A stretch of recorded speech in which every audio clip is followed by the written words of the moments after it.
Hello, my name's Hannah and I'm one of the Boogie Mites teachers. When I'm not having lots and lots of fun leading Boogie Mites sessions, you can find me leading singing sessions for health and well-being in care homes. You can find me teaching the flute, clarinet, saxophone and recorder in schools. Sometimes you can find me in a library where I'm being a librarian. And I also really like performing in concerts throughout the year, either with an orchestra or a pit band, or sometimes just by myself in a solo recital. Now, I thought you might like to hear one of my favourite instruments today, which is the clarinet, which is this one here.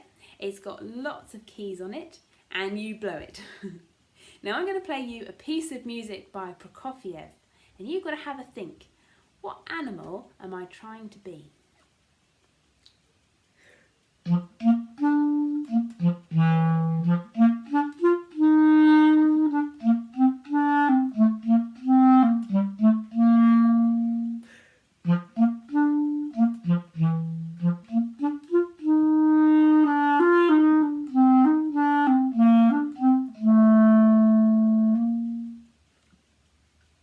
What animal did you think that was?